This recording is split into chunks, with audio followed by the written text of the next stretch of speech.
धानोरा काळे येथील नवीन पुलाचे काम सुरू करा अशी मागणी पालम पूर्णा तालुक्यातील नागरिकांनी व शेतकऱ्यांनी परभणी जिल्हाधिकारी शिवशंकर व कार्यकारी अभियंता सार्वजनिक बांधकाम विभाग परभणी यांना सामाजिक कार्यकर्ते प्रशांत सकाहरी पोल अनिश कुरेशी यांच्या नेतृत्वाखाली निवेदन देऊन मागणी केली। दिग्रस उच्च पातळी बांधाऱ्यामध्ये उपाययोजना म्हणून धानोरा काळे येथील नवीन पुलाचे काम मंजूर झाले असून ते तात्काळ सुरू करावे व भविष्यात दिग्रस उच्च पातळी बांधाऱ्यात योग्य प्रमाणात पाणी पातळीत वाढ होऊन सर्व गंगाखेड विधानसभा मतदारसंघ सुजलाम सुफलाम होईल अशी मागणी गंगाखेड विधानसभा मतदारसंघातील नागरिक व शेतकऱ्यांनी केली आहे।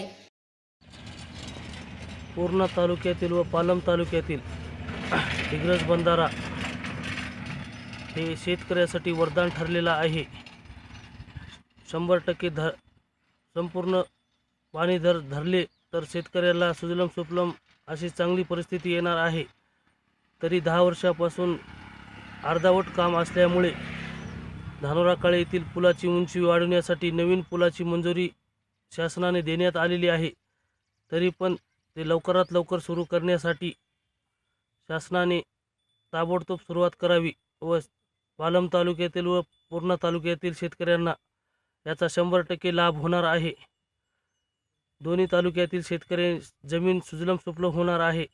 हे अर्धवट पुलाचे काम रखडल्यामुळे दिग्रस बंधाऱ्यातील 100% पाणी धरता येत नाही व नांदेडला पाणी नेले तर प्रॉपरच्या शेतकऱ्याला पाणी शिल्लक राहत नाही। तरी हे पुलाचे काम तात्काळ सुरू केले तर दोन्ही तालुक्यातील शेतकऱ्यांना 100% लाभ मिळेल व नांदेड जिल्ह्याला सुद्धा पाणी भेटेल। त्याच्यामुळे तात्काळ नवीन पुलाची मागणी आम्ही परिसरातील शेतकऱ्यांनी कलेक्टर साहेबांना निवेदन देऊन सादर केलेले आहे। तात्काळ नवीन पुलाचे काम सुरू करण्यात यावे।